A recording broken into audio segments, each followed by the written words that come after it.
And we are live. Hello, one and all. This is Kevin T. Rodriguez, film critic of iCritic.net, and welcome to iCritic Live. This is where we talk about movies, pop culture, and life in between.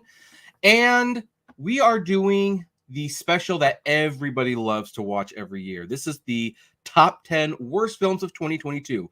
And yes, I acknowledge I'm a little late. I tend to be late on these things. But to make it up for you, I am not doing this alone. I have brought company our good friend Rachel from Rachel Reviews, because she's the actual Rotten Tomatoes certified film critic, not me, believe it or not. So welcome, Rachel. Yeah, thanks for having me on. Yeah, I'm excited. Yeah, me too. So I don't know about you, but like I used to watch Siskel and Ebert, and the top 10 best and worst films of the year was always my favorite episodes, where they would talk back and forth and share notes about their best and worst films. Will we agree on some of these films? Will we disagree? There's a lot of potential there. So do you Yes. want to start the list, or shall I? I will give you the choice. Yeah. Well, I guess you said you had some parameters. Yes. So here's how the parameters are gonna work. Now, keep in mind we have separate YouTube channels, therefore we make our list a little differently. So my parameters have always been, for me personally, Rachel did not have to subscribe to this. The movie, I had to have seen the movie. Obviously, I can't just look at the Rotten Tomato score and say, okay, well, that's probably one of them. No, I had to see it. That's an obvious. It had to be released in 2022. If I saw it in 2023, that fine, still qualifies. And the third, and this has kind of become like the more conflicting one, it had to have been released in theaters in a substantial way. So that means a particular Disney movie that I'm sure will be discussed later on, because I kind of got a peek at the notes, didn't actually make the list, even though in this case we might have actually 100% agreed on it. So those are my parameters. I mean, most of mine, honestly, in my bottom 10, most of mine were exclusive streaming. So maybe that's a bad sign, but yeah, I have, let's see, 1, 2, 3, 4, 5, 6, 7. 7 of my bottom 10 were streaming only. That's one of the reasons I have to do theatrical. Now, in all fairness, a couple of movies on my list were released as streaming day and date, so the studios didn't feel comfortable enough to put them in theaters, but they all received a theatrical release of some sort. So so interesting. I guess on that note, we will start with my number 10, because actually my number 10 is I have too many tabs open. So, well, my number 10 I can't actually show everyone, I suppose, but it is the greatest beer run ever, with Zac Efron, directed by Peter Farrelly. Now, this is an Apple TV Plus movie, but I happened to see it in a theater at a mystery movie for Regal, so it qualifies just barely. This is a movie that stars Zac Efron. It's based on a true story, who's American patriot who supports the troops in Vietnam and decides he wants to support the troops by bringing them beer in Vietnam. Now, here's the funny thing. When I was watching this movie, it was so ridiculous, I felt it had to be made up. Now, at the end, it turns out this was based on a true story, and they showed actual pictures, which was impressive. But the movie, despite its unique premise and its outlandish overall demeanor, never managed to become really funny or touching or anything. It didn't have anything new to say the Vietnam War that we had not really heard before. It wasn't especially funny. And Zac Efron, I have to admit, he's getting better as an actor, but I don't know if he was good enough for this. So I don't know. Did you see The Greatest Beer Run Ever? I didn't see this one. I'd heard mixed reviews, and I think it came out when I was traveling this fall, and so I missed it. But that's too bad. Yeah, well, kind of fun. I thought the trailer looked appealing. Yeah, see, I didn't even see the trailer because I don't like to watch trailers, but it was just one. Yeah, it was pretty disappointing. Especially after Peter Farrelly, who usually does make movies I like, and I count myself as one of the fans of Green Book. Maybe not a Best Picture winner, but I liked it. This was disappointing. Okay, so did you go to the surprise screening? I did, and that's the reason it qualifies for this list, because I saw it in theaters, it counts. Otherwise, it would have not counted. So, all right. So, what's your number 10 pick? Well, my number 10 pick, and if you watch my worst of the year list, I have some indies in there, so I'll just name them as honorable mentions because I saw them at festivals. Some of them, some of them haven't even come. One of them hasn't even come out yet. So I'll just say them real quick. When You Finish Saving the World, that's the one that's just coming out, I think, like next week or next 2 weeks. I really disliked it, with Julianne Moore and Finn Wolfhard. He's like a YouTuber. She falls in love with his best friend, who's a high school student. It was just a weird movie. I just did not enjoy it at all. And then also Gone in the Night, I saw at Sundance, and that was terrible, with Winona Ryder, Dermot Mulroney. There's this cult that her boyfriend stumbles into. Each reveal was more stupid than the next. It was terrible. And then also Alice was one of the worst movies I saw last year. That was at Sundance. Keke Palmer does a good job. She can't save it. It's about this woman who is a slave on this plantation. She runs away, and this is all in the trailer, so it's not a spoiler. She runs away and finds out that it's like 1973. And it's not. So anyway, it was very, very, very badly handled. So those are some indies that I didn't care for. So get those out of the way. But my number 10, it was probably the biggest disappointment of the year for me. It was Netflix Persuasion. I love my Jane Austen. I love Persuasion. And I was even sticking up for this movie when all the other Austenites were upset about it. With the trailers, I thought, just give it a chance. Maybe it'll be good. No, it was terrible. It was so bad. Dakota Johnson, it's not really her fault, but what they ask her to do is so it's not the character at all of Anne Elliot. She's she breaks the fourth wall, and she pours wine on her head at one point, and she's drunk all the time. I mean, it's just not this character. The character is introverted and quiet, and it was just a chance to tell a different kind of story, but they had no chemistry. Her and Henry Golding is completely wasted, and they he's the villain of the book, and they make him the romantic hero. It's just what are you doing? It was all the costuming's terrible, the production design's terrible. Was this a Netflix movie? Yes. Yeah, Netflix seems to either make really good movies or they make really bad movies. Yeah, and I was so hopeful because, again, I love Jane Austen. I'm a huge fan of period pieces, and they did so good with Bridgerton that I thought, oh, maybe this will be also good, but it wasn't. Yeah, poor Dakota Johnson just cannot catch a break in her career. I mean, I'm glad that she's working, but she is forced to make some pretty bad movies. Yeah.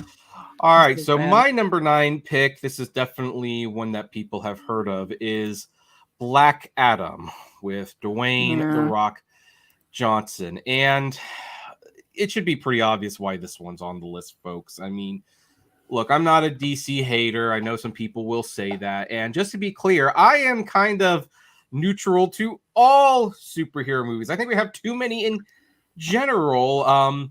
DC tends to make some of the better ones, but when they strike out, boy, do they strike out. And Black Adam is one of those ones where they did one of the unthinkable things. They made Dwayne Johnson kind of come off as unlikable. It's a superhero movie where the hero isn't necessarily someone you want to root for.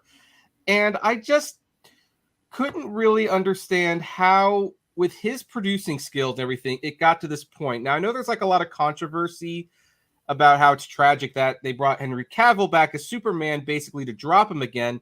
And I think that's a shame I think it's worth mentioning that Henry Cavill was a great Superman. I actually like these actors in the DCEU universe, but what a waste of talent when these are the end results. It's kind of like I'm sorry that these talented actors who were probably born to play these roles ended up with movies like these.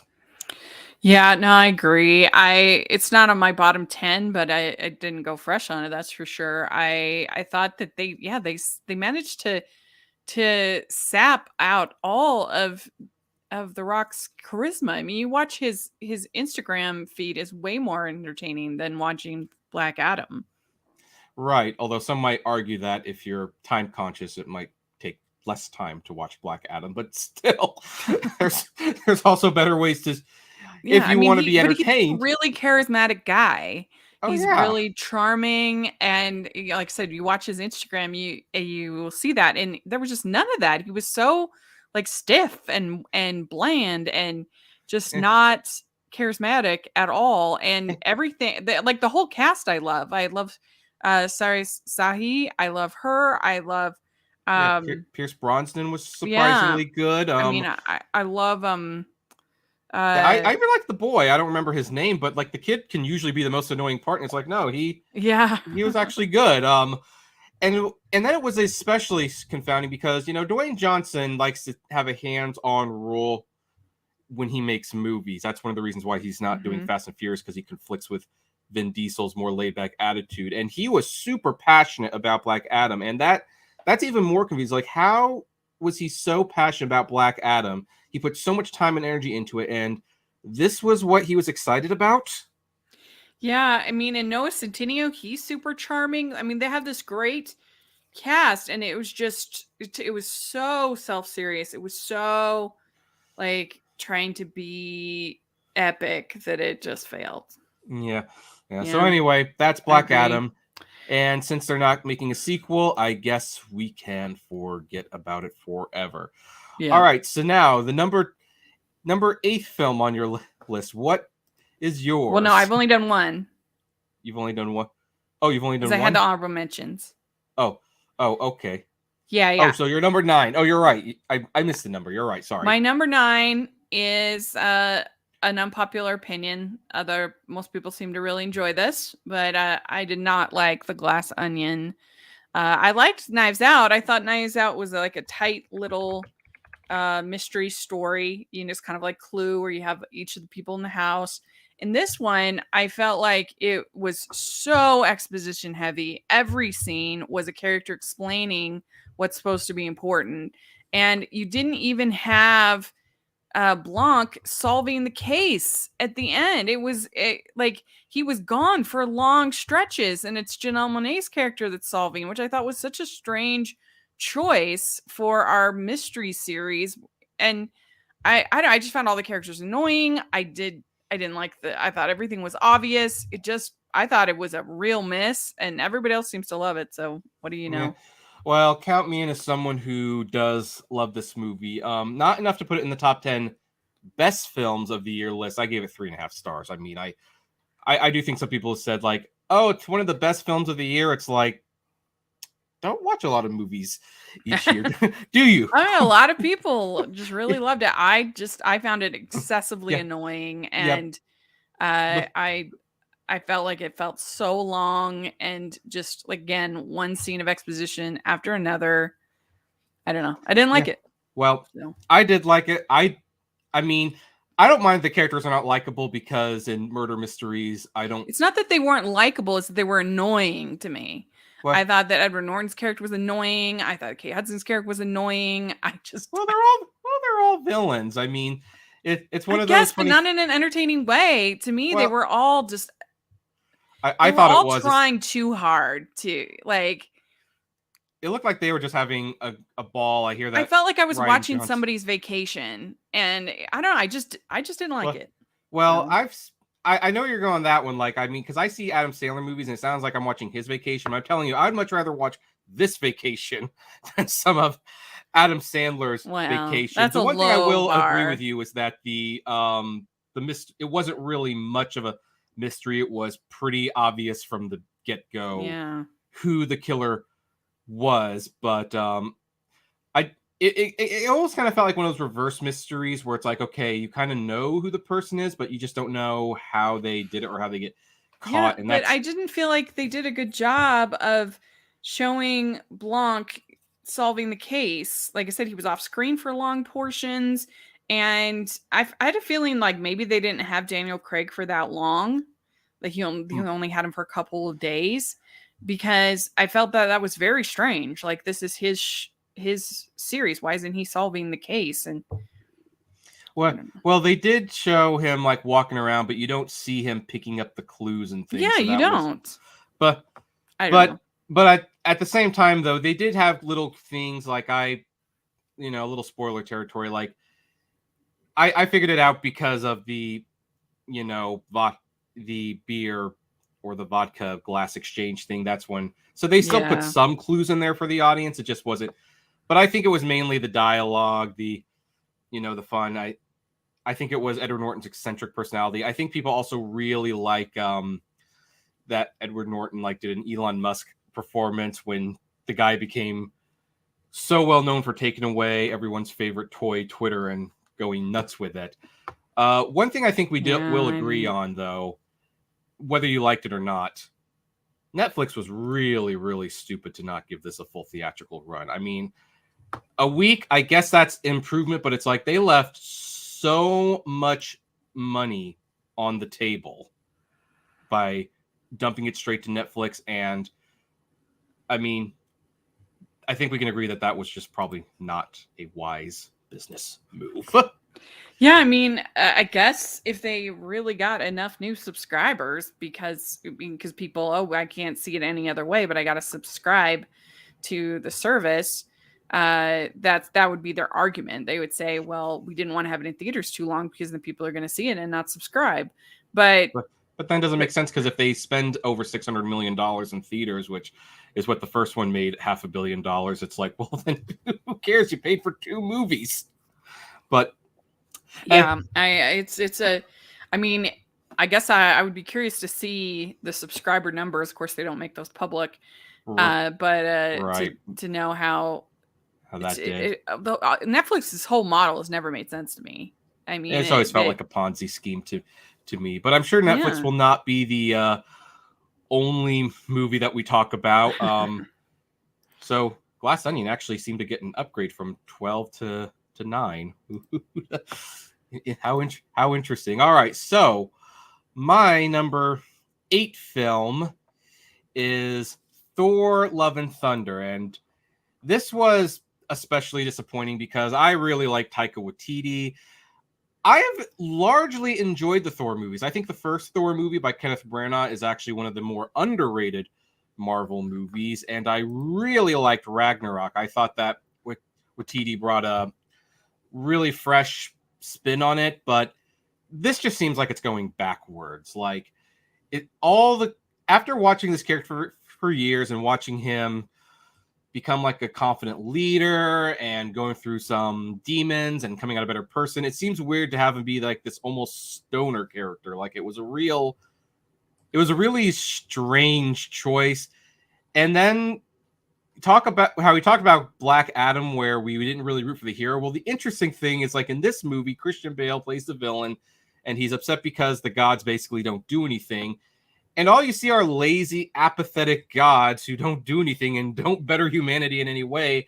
And it's one of those movies like, I kind of think the villain might have a point in this. I'm not sure why I'm supposed to be rooting for him to die. So why am I rooting for Thor to win when it seems like Thor and all of the other gods don't really help humanity in this movie? So I don't know. Did you get a chance to see Thor: Love and Thunder? Yeah, I did. I thought that it was a mixed bag. For me, the biggest problem with it was I thought the whole middle section with Zeus was very boring. I just was not interested in that. I thought they wasted Russell Crowe. It was just boring. But I thought that the Lady Thor, Mighty Thor, whatever, I thought that actually worked quite well. Yeah, Natalie Portman was fine. Yeah, and I liked the Kid Army. I thought it was fun. Yeah, that was fun. And that Russell Crowe whole sequence, I mean, that kind of highlights, because I'm sitting there watching this scene And yeah, you're right. They're wasting time. It's not very interesting, but you see just how terrible the gods are. And I'm just sitting there. I'm like, yeah, I kind of think Christian Bale has a point. These aren't very good gods. They're self-righteous. They're self-centered. They're not going to help humanity. And maybe they deserve to be killed. I don't know. Yeah. No, but yeah, I mean, I did think that was an interesting kind of idea to tackle in a Marvel movie. The idea of what happens when God doesn't answer your prayers. Basically, is what it was kind of the theme. But whether they explored that in an interesting way is definitely up for debate. It was a messy movie. It was definitely disappointing. I did give it a mild recommendation just because I did like the Lady Mighty Thor and I liked the Child Army and like enough elements that I was like, it's okay, but I didn't love it. That's for sure. Yeah, pretty disappointing. Mm-hmm. So, all right. So, well, my next pick is one that I didn't have on my worst of video because I hadn't seen it yet when I made that video. It is another maybe unpopular opinion. I don't know. It's Babylon. I just thought this movie was miserable. It was so long and it was so just not for me. I just didn't like the story. I mean, it was just, why do I want to watch all these people like partying nonstop and an elephant defecating on a person for a long time? Like, I don't know, just all of the set pieces were too long, were exhausting. I didn't like the characters. I didn't like the story. I didn't like the experience of watching it. It was not for me. Yeah. Okay, so this is probably where we're gonna have like a big disagreement. I actually gave Babylon 4 stars. Yeah. But I did acknowledge a couple things, the unpleasantness of it, the debauchery. I thought that Babylon was a very interesting, almost self-reflection from Damien Chazelle, who received a lot of success very early on, and he's making a move. He made La La Land, where he kind of romanticized Hollywood because he wanted to make like a classic Hollywood movie. But now he's making a movie about people who make the classic Hollywood movies, and he's showing the debauchery and the self-centeredness and the crudeness of the industry, like how it's kind of and I kind of wondered, like, is he really kind of coming to terms like, look, we make things that make people feel good. We make people that inspire them, that give them hope, that, people turn to us when they need to be lifted up. And yet they're built on this cesspool of evil almost. And I thought that was really interesting. Although I will say it was too long. Like, he can troll Hollywood all he wants, but I don't want to watch it. It was just unpleasant. I didn't enjoy it. Well, and that's fair. I mean, even in my review, I point out it's not a pleasant experience, and whether or not you want to spend time, that's one thing or another. But I actually thought that it was a very interesting film, and I thought he had a lot of very interesting things to say, although it is not for everyone. In fact, my mom called me once and she's like, so did you see Babylon? And I was like, yeah. She's like, did you like it? I'm like, yes. And she's like, do you think me and my dad would like it? No. So even though I don't know, I just found it really repetitive. I felt like it made the same point over and over and over again. And I'm like, okay, I get it. Like, they'd have the same party scene over and over and over again. It would go for so long. So like, if there was something interesting, it was just rammed home to the point that I was just like, can I put it on 2X? Well, yeah. Well, look, I agree it was too long, but considering some of the movies that I've seen, especially the way Marvel pisses away and DC piss away their money, Babylon was at the very least interesting. It was and the fact that he got a studio to fund this, it was so I think we both agree it's not a pleasant experience to watch. We just disagree on whether or not that makes it a worthwhile movie. But that's perfectly fine. that is perfectly fine. So, all right. So, my next movie, I think we're on. Are we on 7 or 6? I'm losing it. I'm on 7. Yes, we're on 7. Okay.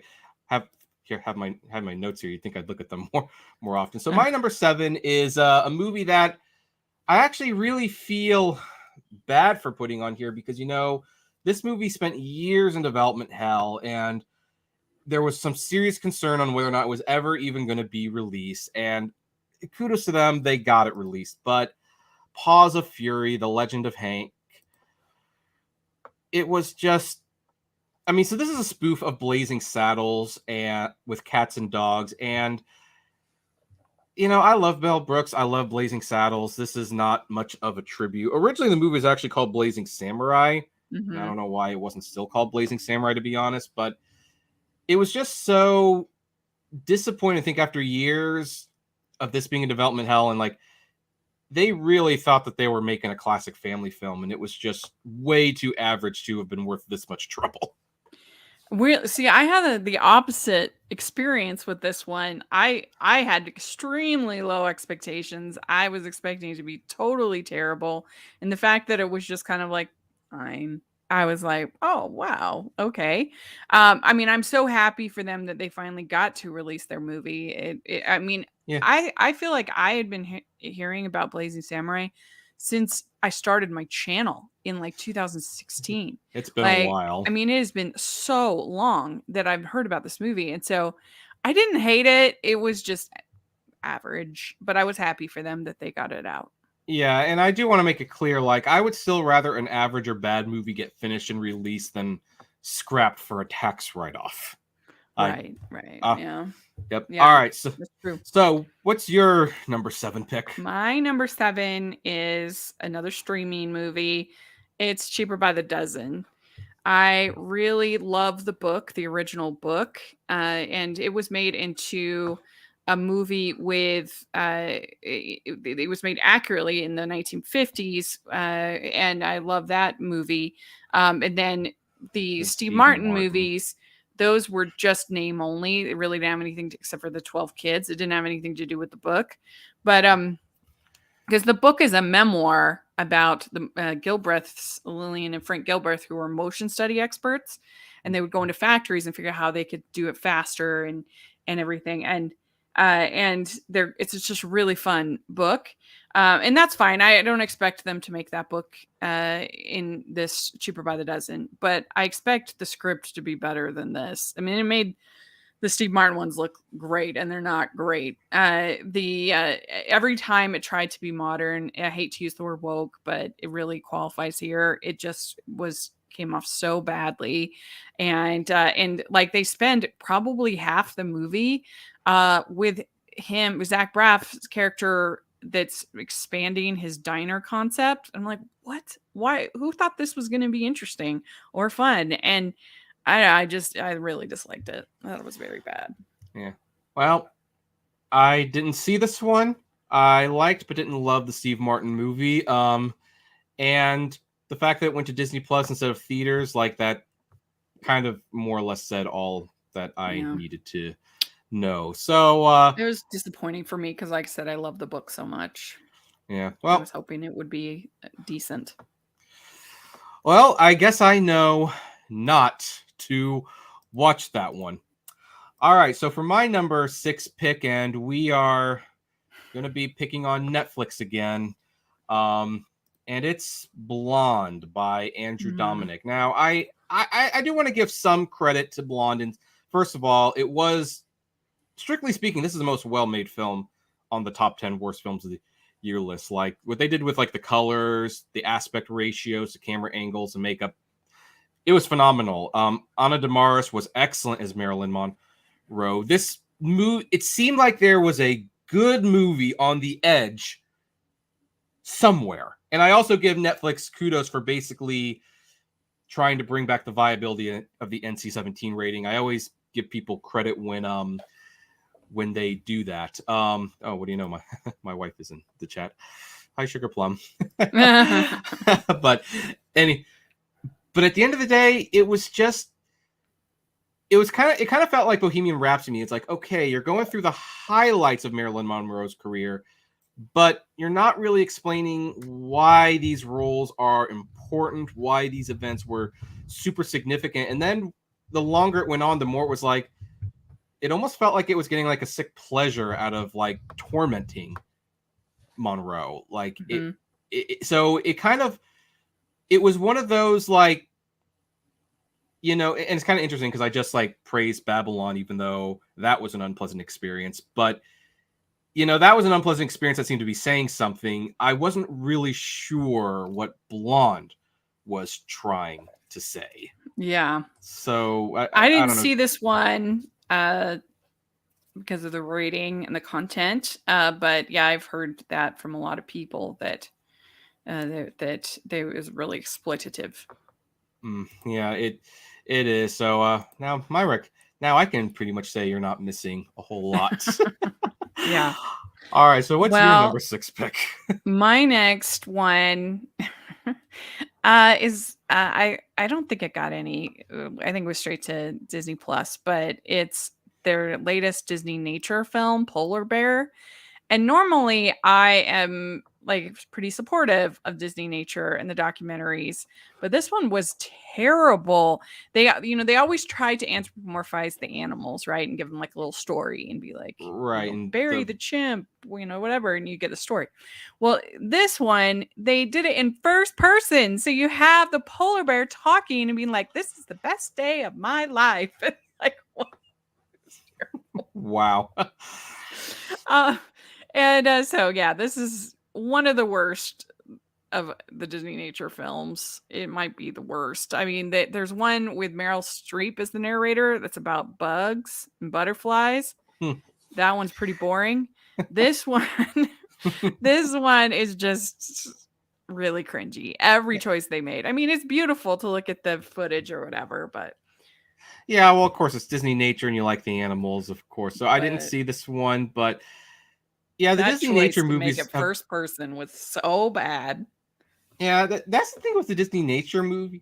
It's like I like what they try to do with them. I like that they donate a portion of the sales to conservatory, although going on Disney Plus, I wonder how that works. But it's always weird that they get the narrators to do voices for the characters and things like that. But usually I guess not in first person. Usually they're like, Barry the chimp went to. I saw one with penguins that they did, and maybe it was just called Penguins. I don't know the penguins one. I don't think that was in first person. I think it was just them describing what the penguins were doing. But I do recall that they actually voiced a couple scenes with the penguin. It's like, oh, come on, follow me. And it's like, I remember that was where it was like, I don't know if you should be, I mean. Yeah, I'd have to rewatch that one. But this one was just bad.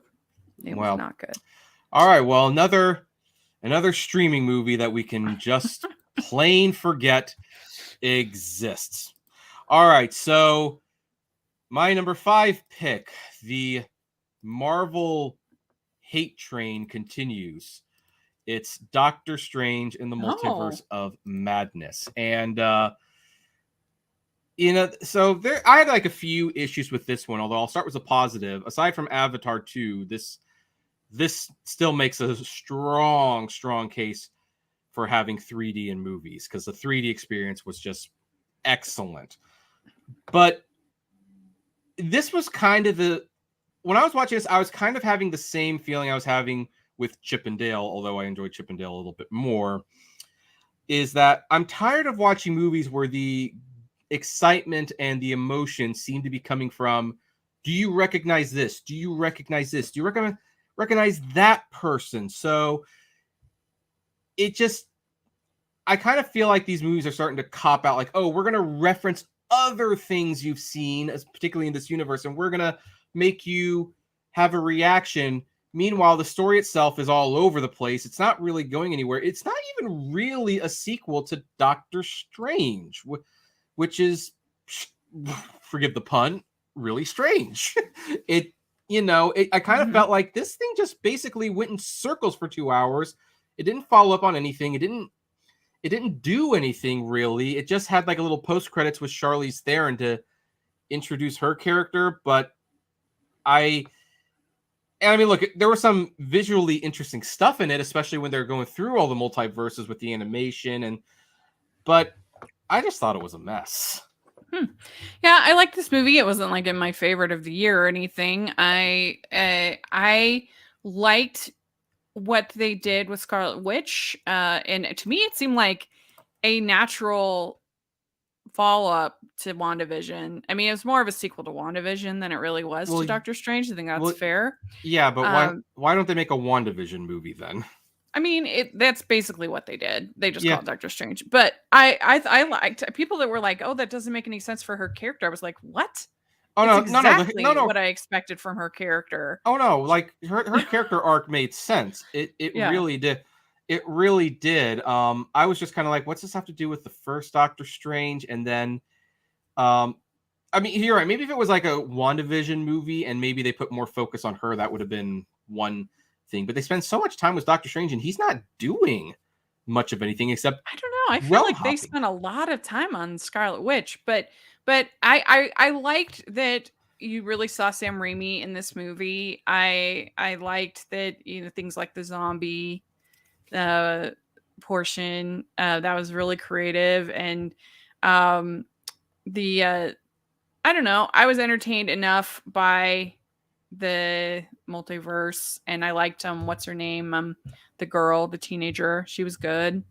um it's not like a great movie. I have it No, at 54 in my ranking, but I overall enjoyed it. I love how you rank every single movie you saw me. I don't have time for that. But I just keep it going as I watch. At least uh, that's that what I did last year.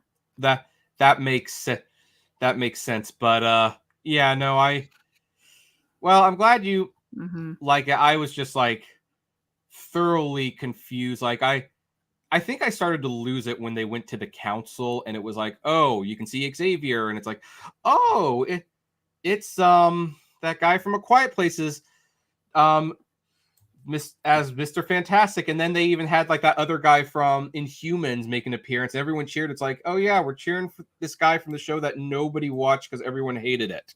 Like Yeah. I'm Yeah. getting. And you know, Spider-Man in the Multiverse show and Everything Everywhere All at Once show that you can do multiverse movies that are interesting and you can Hmm. and good. But I think where these, I actually think it's kind of interesting. Maybe multiverse movies are only really good when you aren't referencing anything, when you have to make the creations new because you have to kind of give them purpose or Mhm. anything. And then you see a movie like this where they don't spend a lot of time establishing much of anything because it's like, oh well, they remember these characters, they remember this actor, so we can just kind of get away with moving things along. I think that the multiverse stuff was like fun. I had like, it was a lark to me. It was fun to see. Oh, like it was fun to see Peggy Carter as Captain Carter was fun. But for me, the strength of the movie was more about Scarlet Witch. Yeah, I see, thought that was well done. yeah, And I liked seeing Sam Raimi's touches, the more like horror kind of touches, and like things like the zombies and stuff like that. I, But I will again, say not a great movie, I will but say I am very okay. surprised this movie did not get an R rating. Yeah, Because Sam, it was yeah, pretty intense. Sam Raimi Yeah, was that's definitely fair. being Sam Raimi. So what's your number 5 pick? So my number 5 pick, which is one sec, I moved away from it. My number 5 pick is another maybe unpopular opinion. It's The Whale. I absolutely hated this movie. I think that everybody's doing what's asked of them to the best of their abilities. It's what's asked of them that I have a problem with, and it's just the like. I was worried going into it this is going to be kind of fat shamey, but it is, and it's treating him with very little humanity as a character, which I don't like. But my biggest problem was his absolutely unbearable daughter. I just found her character to be one of the most unpleasant, miserable characters that I've seen in a movie in a long time. And the sort of sullen, angsty teenager is one of my least favorite archetypes in movies. I just don't like that. I think that for like 99.9% of the time, it kind of robs teenagers of their humanity. Like, I know it's a hard time, but this woman, this girl, the only thing that makes sense is if this is a origin story for a serial killer, because she was so cold and horrible to her father and to seeming to everybody else. And I just hated her character more than I've hated almost any character in a movie in a long, long time. And I just found the whole experience very unpleasant. I did not like it. And I don't know what we're supposed to take from this movie. And I like Brendan Fraser. I do. But this was not it for me. I just really hated it. It was terrible. Yeah. So I definitely have a completely different opinion of this movie, but we might talk about because it might be appearing on another list. But I will address I will talk about like the daughter, because I mean she is super unpleasant, and your point is definitely taken. But I'm gonna say the reason it didn't bother me that as much as it did for some people is because, and I haven't talked to this person in a while, but if you happen to be watching this, Nikki, no judgment, but yeah, I have a friend who went through her father left their family, and this person's a very, very nice person. She's pleasant to everyone, but when she got together with her dad, she was extremely unpleasant. It was almost like she flipped a switch and she became one of the most unpleasant people you could ever meet with just her dad. And so I can see, now the movie kind of makes a point that she's unpleasant to everyone, and so that's where your serial killer comment would definitely come in. But I could understand a little, because like I've just seen at least one person pretty much turn into an uncaring, super uncaring individual because she was so mad at her father for leaving them, but otherwise was a fairly pleasant person. So that's why I give that a little bit of a pass. I've got other things to say about it, but again, it's going to appear on another list, so I'll talk about it there. But I just wanted to kind of mention that about the daughter. I just thought she was absolutely horrible. And I mean, it's one thing to be angry about something like that, your father leaving and whatever, but to like the way that she treats him is just, I don't know. To me, it was another step beyond what I would think would be reasonable. I don't know. She was just so cold that to me it was, I don't know, I just didn't like it. Yeah. So. Well, like I said, unfortunately, I've seen someone act the way she does in real life who was otherwise a good person. So I gave a little grace, but she's not. It wasn't a pleasant character for sure. I agree with that. Mm-hmm. All right, so my number 6. No, not number 6. We're going higher. 5. This is number 4, or is it 5? We're 5 because I had. Let's see here. Oh wait, 4. You're right. No, 4. It is 4. 4. It is 4. This one might have actually kind of qualified for a streaming movie because it was a day and date release, and it's a day and date release in an era where, guess what? You don't have to do day and date releases anymore. People are going back to theaters, and that was Honk for Jesus, Save Your Soul. Oh, interesting. And kind of like Blonde, this was especially disappointing because it feels like there's a good movie in here somewhere. Like, I do love Sterling Holling. Is that his name? Sterling K. Brown, sorry, and Regina Hall. They were really good as a pastor and his wife of a megachurch that has fallen due to a sexual allegation scandal, and they're trying to rebuild their church. And that's a great concept for a movie because and I say this as a Christian, I do go to church. Mega churches are suspect for a very good reason. They flaunt their wealth. They have private jets. Their big concern seems to be with getting money, and then they preach these lessons that they themselves are caught doing. So this is a very workable concept for a movie, and yet these two people are almost kind of beyond naive about their current situation, particularly the wife, who seems like a very smart woman for the most part, and yet makes some of the dumbest decisions in the movie. And has like almost a purposeful blind spot to who her husband is. And I knew that it was probably in trouble when they premiered it on Peacock on the same day as the theatrical run, but it was just very unfortunate that by all accounts this should be a good movie, and yet at the end of the day it's like I'm not laughing and I'm annoyed more than anything. I gave it a mild recommendation out of Sundance. I did not love a lot out of Sundance. I gave it a 6 out of 10, which is just like my most mild recommendation. I have it at 121 in my ranking, so pretty low. That's just about the breaking point. So I think my lowest fresh was 128. So it was just barely fresh. I do agree that it wasn't as good as it could have been. The performances really good. The movie seemed to be a little bit confused sometimes about are we supposed to be rooting for this character? Because there were times that he was a total terrible person, but then other times where he's like giving these speeches and you feel like the movie is trying to get us to kind of root for him. So I thought that was a little strange. And you're supposed to be kind of invested in their marriage a little bit. But I have to admit, there were parts that did make me laugh.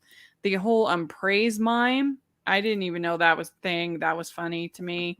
Yeah, that was a funny part, I admit. Yeah, so there was some like funny stuff, and maybe part of it is because I have never really been to any of these mega churches. I don't really know anything about it. So it was kind of fresh and funny. But their performance I thought was good enough to give it a very mild recommendation, but I do agree it was uneven. Right. It's not a great movie. Yeah, 2 out of 5 stars for me personally. I'd probably give it 3 or maybe 2.5. So not that different. 3 is technically the recommendation. 2.5 is the not recommendation point. And I always tell people, if you see a 3 or 2.5 star review, make sure you read the review, because that's so on the line that you might need to... Usually that's the case for me. 2.5 might lean just barely fresh or barely rotten. It just depends. But yeah, read the review, listen to the review, depending on what it is. Right. Yeah, so my number 4 is Love in the Villa. This was on Netflix. You know me, I love my rom-coms. So I was actually really looking forward to this. I thought that Kat Graham and Tom Hooper would have good chemistry. This was the year for Italy in rom-coms. There were, between Netflix and Hallmark, there were probably a dozen movies set in Italy.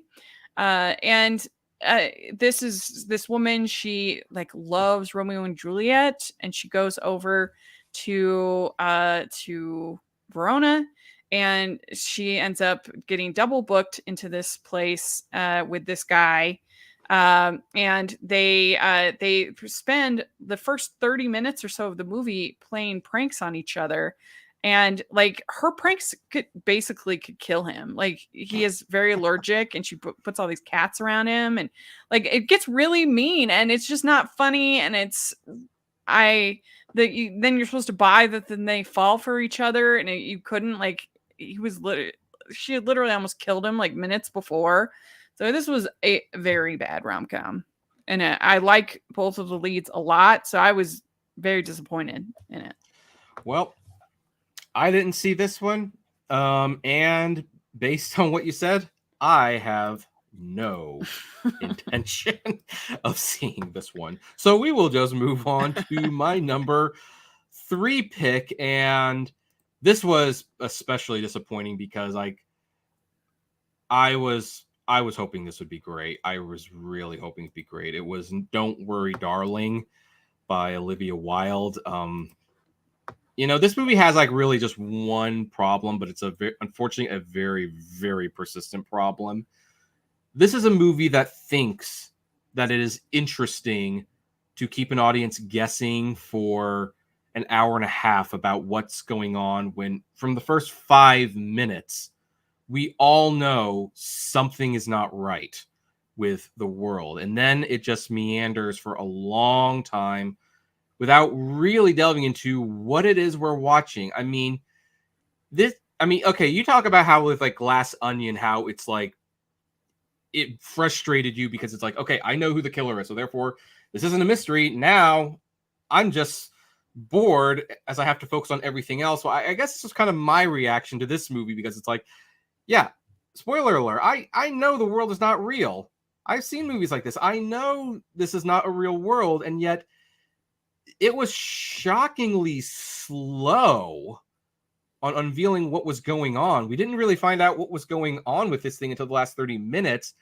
And when it got there, it's like, okay, you see, this would have been interesting. You could have actually done something with this, and yet you spent most of your time pretending that there was a mystery when there wasn't a mystery.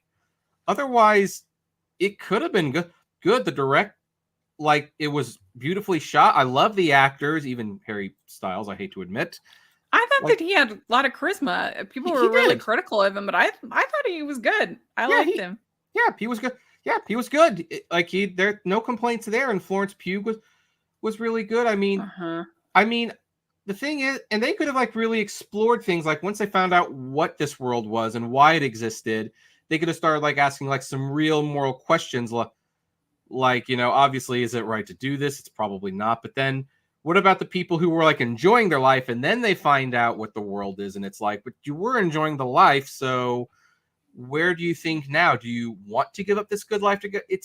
There were things that could have been done, but Olivia Wilde was too focused on, I'm going to keep people guessing, even though she really wasn't keeping people guessing.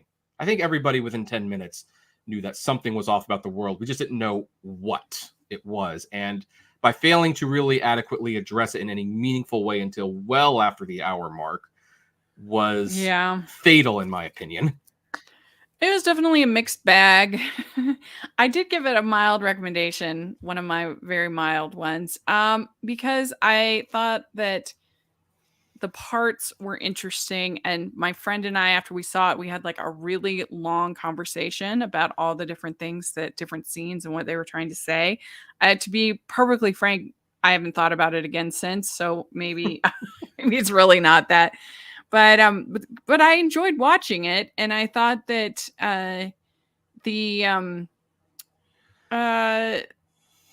just the if you look at it kind of like an episode of Twilight Zone or something like that, with it was pretty derivative and it was pretty obvious, but I don't know. I thought that it was interesting enough with the characters and the and what was happening and seeing it all unfold, but it's not a great movie. So I understand your points. That's for sure. And the thing with Twilight Zone, like other movies like this, like the Twilight Zone episode with the kid who controls the family, and Stepford Wives, is that you start finding out nuggets of what's going on in the world much, much sooner than this movie got around to. So anyway, that was but man, this could have been great. Well, there's no doubt that that's true. It had way more potential than it ended up being.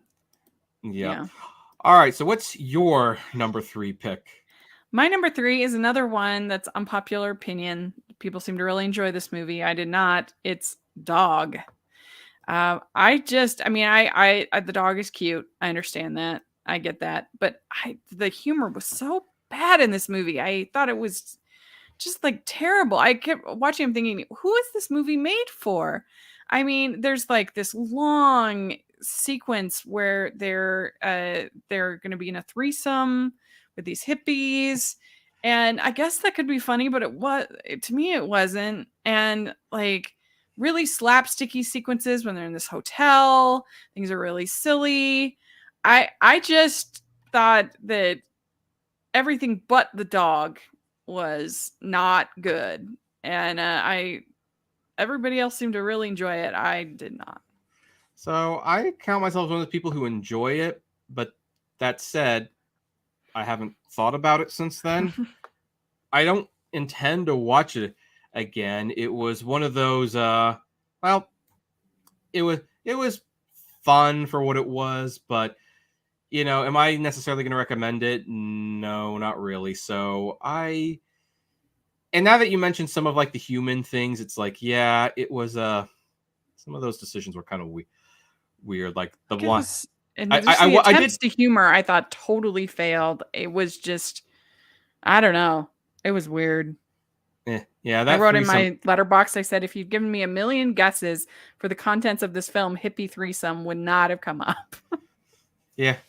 Well, it was rated PG-13 for a reason, I suppose. But yeah, I mean, it was okay. I'm not going to even try to defend it all that much. We've got more important topics. It's just because people love the dog. Yeah, and the dog is cute, and the ending when they're reunited is very sweet. Yeah, typical dog. It's also one of the few dog movies where the dog doesn't die at the end, so maybe that brings it a step up for most people. Maybe, all right, so we're now, gosh, we're at the top 2 now. So my number 2 pick is another movie that went straight to streaming as well as theaters, and I haven't had a feeling even before I saw this. As a critic, you hate to do it. You want to go in, you want to say, look, it can be good. Like, keep an open mind. But when you see NBC saying, oh yeah, Halloween ends, we're going to put that on streaming on the same day it goes to theaters, you know that they don't have a lot of faith. There was absolutely no reason to put this on streaming on the same day as theaters. This is Halloween. This is a movie that franchise that averages $30 million box office openings. But once I saw it, boy, did I understand. And the funny thing is, I'm not even against the whole idea of like retiring Michael Myers and creating a new serial killer. I kind of liked that idea. I thought that was interesting, but then they really copped out on that, which made the whole thing like, well, why did we follow this story in the first place at all? This Halloween franchise had already been starting to lose since the last one, when basically Michael Myers got surrounded by people and was hit with lead pipes and bats and things like that and still didn't die. And it's like, so basically he's a super villain now, like that you can't, like, I don't get. It came so far from the days where it was just a regular guy who was going around killing people, chasing a teenager, and now they had to make it supernatural. And it was like, it's the funny thing. It was a funny thing. Like, this movie probably brought up 3 great concepts for bringing the Halloween franchise forward, and it chose the wrong conclusion for all 3 of them. Yeah, I didn't see this one. I've only seen one of the Halloween movies, the original. I watched it from my blind spot because I'm not really a slasher person. I'm not really a horror person, but I've been trying to be a little bit braver lately. My wife loves them, so that's why I end up seeing them. I've seen for blind spot, I saw the Halloween, I saw Nightmare on Elm Street, Scream, Lost Boys, and then this year I did pretty good. I saw the Scream movie, I saw Barbarian, The Menu, Black Phone. Oh, I like Black Phone quite a bit. Mm-hmm. I'm trying to think. There were other, smaller ones and things like that, but I tried to expand my portfolio, so tried to watch more horror this year. Try to be braver. Well, but I don't. This is one you need not bother with. Yeah, that's what I've heard. Frank. Well, all right, so what's your my number 2 is also a terrible horror movie, and it is called Men by Alex Garland. This movie was so bad. I hated it. Jessie Buckley is one of my favorites, so it pains me to include her this low. But this allegory of toxic masculinity was so on the nose and so annoying and repetitive. The same basic beats over and over and over and over again. The ending is just like, what is happening? So ridiculous. And I'm not that big of a Garland fan. I didn't like Annihilation. I do like what's it called? Ex Machina. Yeah. But I just thought this thing was so pretentious and so annoying. And all those people that are always complaining about, all Hollywood makes are, men evil, men hater movies. This movie was finally one that was most of the time I'm like, what are you talking about? But this one was one that they actually could like that could fuel those trolls. But it was just, it didn't have anything interesting to say. It was just one thing that, oh, men are bad, men. It's like, It was, so the way that I agree with you, by the way. I didn't put it on the list, but this is bad. And it's one of those movies where you watch it and it's like, you almost watch a movie like this and you kind of wonder, is this like was this directed and written by a paranoid person? Like, this is not, it's so on the nose. This is not how there's like Garden of Eden metaphors. I mean, the whole thing is just, yeah, when you're this on the nose, it's like you really almost show that you have some serious securities. I mean, honestly, Don't Worry Darling kind of had some on the nose commentary about toxic masculinity as well, it's like, but people don't act like this. They just don't. But men took it to such a degree. Yeah. Like to me, like they could have made this about like how all Democrats are like baby killers and all Trump supporters are gun toting whatever, and it's like, and it would have been just as obnoxious because it's like, it's such a stereotype and it's like not everyone is like that. Yeah. So even though this is the movies that we're not recommending people watch, I have to say good choice on that one. I was watching it in the critics screening, and one of the other critics, local critics, Rich, he was just looking at me like, oh, Rachel's hating this. She hates this movie so much. That's like accurate. That's funny. So I know a lot of my movies on this list are just movies that I found to be incredibly unpleasant. Like, unpleasant experiences to watch. Like, I didn't enjoy it. I was miserable. So Men would definitely qualify as a miserable experience. So would Babylon, but I liked that experience. All right, so before we get to the number one pick, some dishonorable mentions for me. There's only 3 because I actually didn't see too many movies I outright hated this year. One of them I would pick is Ticket to Ride with George Clooney and Julia Roberts. Oh, I just thought it was pretty average. I'd seen this so many times. It normally probably would have made the worst, except Clooney and Roberts do have great chemistry. The thing is that we hardly ever get movies like that in the theater these days. Feature films. I mean, the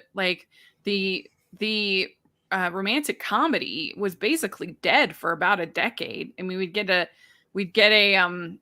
an indie or one here or there, but I mean, we basically haven't had a movie like Ticket to Paradise since Crazy Rich Asians. But Crazy Rich Asians was good. One I didn't enjoy very much. Yeah, but I'm just saying, as far as like we've seen it all, no, we haven't. We have had almost no romantic comedies in the last decade. We've seen this movie before, and we've seen this movie done better, which is why it's a dishonorable mention. The only reason it's not on the list is been a long time. Yeah, but I would still rather rewatch an older movie that's better than. But here's the thing: it's a dishonorable mention. It's not one of the worst. Another dishonorable mention was Inu-Oh, which that puts me in because I love anime. I love my adult animation. Maybe I was just in a bad place in time, but it was just like so confusing, so weird. I actually walked out of the theater at one point. And my third dishonorable mention was I Want to Dance with Somebody, which again, like Bohemian Rhapsody, it's like, yeah, you're hitting the highlights, but they don't mean anything in this movie. But when I looked at making the list, it's like, but could I honestly call this one of the worst? Probably not. So. Well, some others that I didn't care for, I didn't like 3,000 Years of Longing. I thought it was so strange. Why is every single story is about slavery? I thought that was so weird. Even the Idris Elba, Tilda Swinton parts were about slavery. I don't know. I thought it was very strange. Because he's a genie. That's why. Yeah, but like, why are all the love stories all about slavery? Because he's a genie. Genies are slaves. Yeah, but his story could be, but there's no reason why all the other people that he's telling stories about would be slaves. I love that. I love that movie. I But didn't I'm get it. I sorry didn't you like it. didn't. Hocus Pocus 2, I thought was terrible. Why are we Mm. spending all of this time in Walgreens? I mean, the jokes felt like they were just making them up on the fly. I don't understand. The whole popularity of that franchise is lost on me. Morbius is not good. I didn't like Strange World. I didn't think that was good from Disney. It was very disappointing. Oh, I forgot to mention Strange Worlds. Yes. Yeah, I mean, those are some of the worst. Yeah, those. Yeah. So the reason they spent so much time in Walgreens is because Walgreens had a promotion with Hocus Pocus 2, and obviously that was a weird. That's a weird promotion. Like what they actually paid.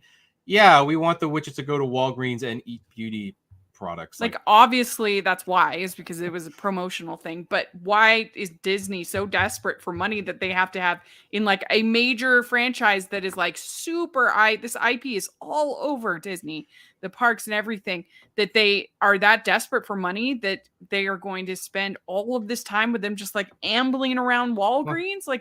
Well, because this wasn't in theaters. They left a supposed $300 to $400 million on the table by putting it on Disney Plus exclusively.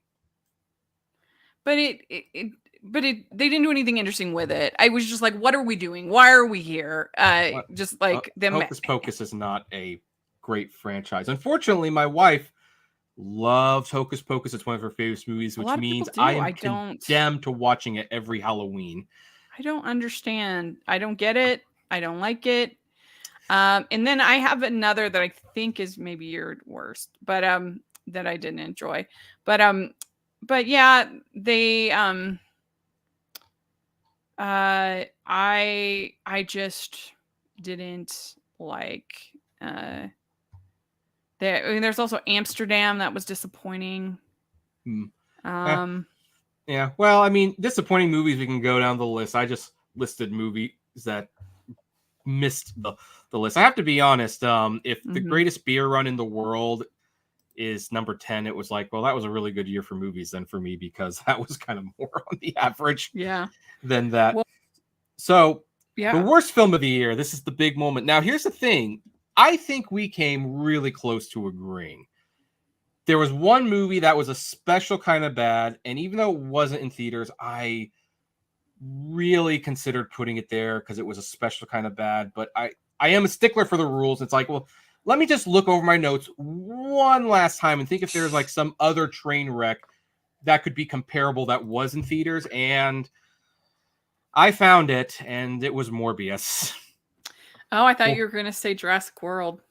No, Jurassic World was 2.5 stars. But no, Morbius was truly dreadful. This is the 90s called when we were making terrible superhero movies, and it wants Morbius back. I don't know what it is with Jared Leto. He could clearly act, and yet he's in these terrible movies. He's acting his butt off in a movie that is so cheesy and so ugly and dark. I always hate watching these action movies that are filmed dark, and you know what they're doing. They didn't have a lot of money to make the special effects, so they darken the screen so they don't have to put as much detail into what they're doing. And it's just so annoying, and the dialogue is dumb. It's like this movie literally feels like it has been on a shelf for 20 years. Like, they made it in the 90s. Someone basically covered it up, and then someone came in and said, put a new coat of paint on it and we'll put it out in theaters. It was just, this was one of those times where it was like, you're just like 10 minutes in, you're like, are we done yet? I think that Jared Leto needs to stop making superhero movies, because he was terrible as the Joker and he's terrible in this. And I liked Matt Smith, actually. I thought he was all right. Yeah, Matt Smith was like, he was definitely doing the best with nothing out of everyone. Yeah. But yeah, I mean, it's a completely forgettable, not great film. Yeah. Now I'm going to I'm going to briefly defend Jared Leto's Joker because I saw him in a music video, and in that music video, he was doing a great job as a Joker. So I think it was just the editing and the movie itself. But the bottom line is him making superhero movies does not seem to work. Heck, I remember Suicide Squad was my pick for the worst movie of that year. So Jared Leto is unfortunately a reoccurring actor on this list of mine and at the top spot nonetheless. But let's talk for a second about why can't we get a good Jurassic Park movie? I mean, the first one is so important to me. It's so special. And this, I mean, I just couldn't believe that you bring everybody back and you have 80% of the movie about locusts and like chasing these. Like, what were they thinking? I just, you have like this, like the last one wasn't that great, but you have this premise leading into it of the dinosaurs are with people, right? So like that could be fun. That should be fun. But it was such a small part of the movie. I just couldn't believe it. It sounds like you wanted to put Jurassic World on the list. I thought that you had it on the list. What? It's like I mean, I didn't like it, but that probably would be a dishonorable mention too. But yeah, I wasn't disappointed because I haven't liked any of the Jurassic Park sequels, but they always manage to somehow like get me. Oh, this is the one. This is the one where they're gonna get it. They're gonna do it, and I just found the choices the most baffling in this movie. I could not believe that they. Well, the problem with Jurassic World Park movies these days is that they're too serious for their own good. It's like, this is about dinosaurs eating people.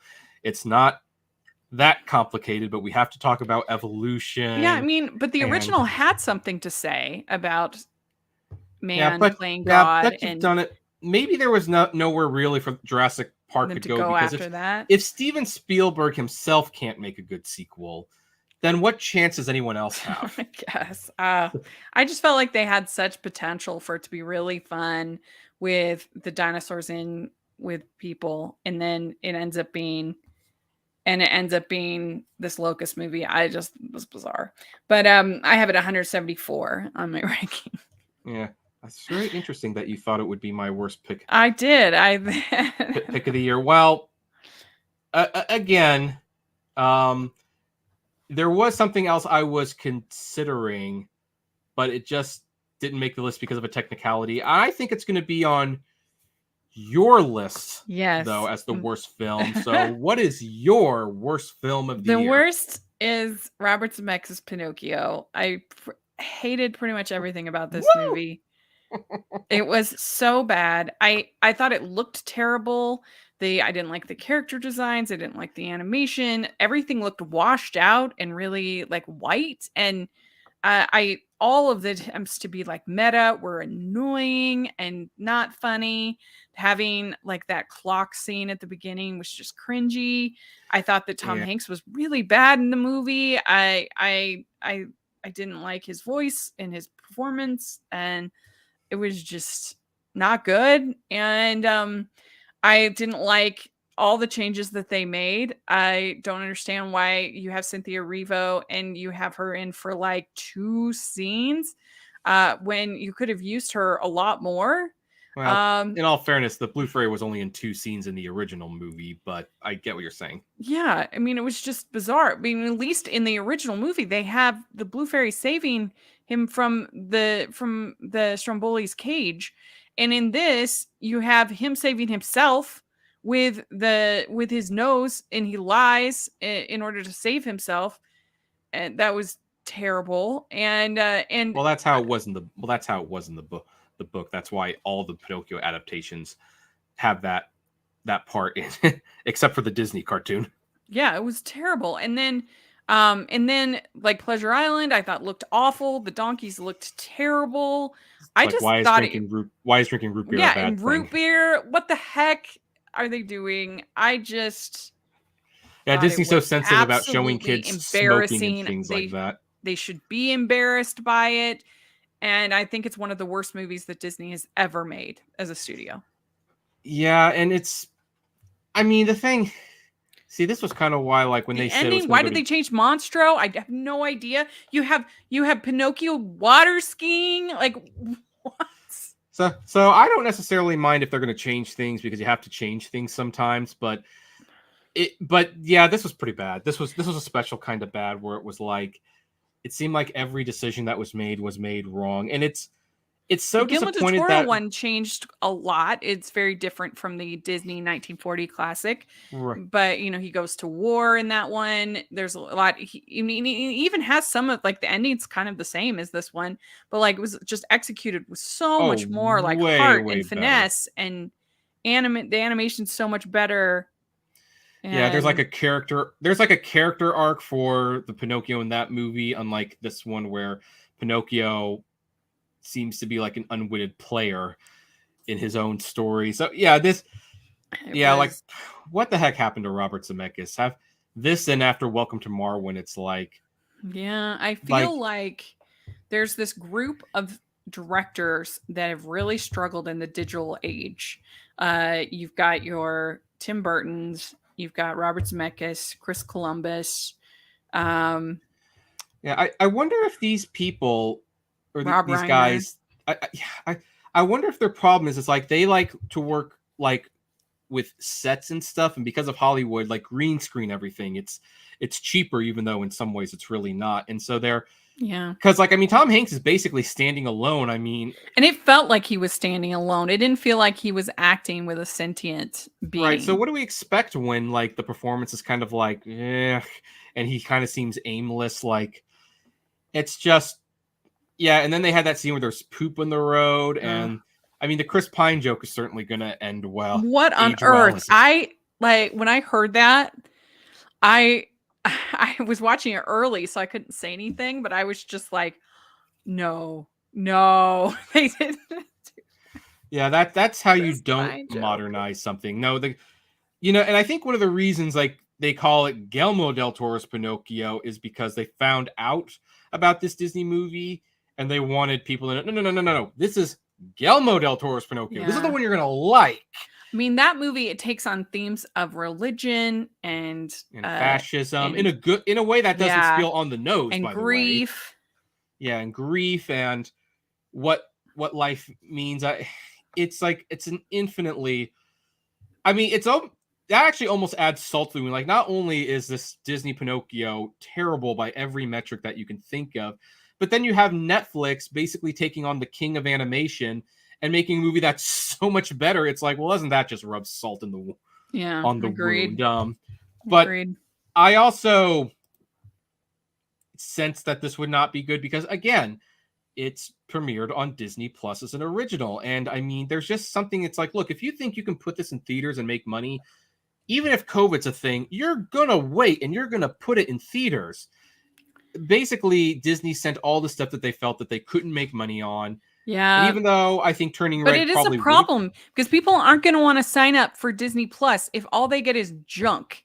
And I mean, the Disenchanted was disappointing. It wasn't as good as I wanted it to be. If people know that whatever they're going to get on Disney Plus is junk, then they're not going to want to subscribe. And so they can only do this for so long before it will bite them in the butt. I mean, and it's no big shock that they lost like $1.5 billion in streaming alone in the last quarter.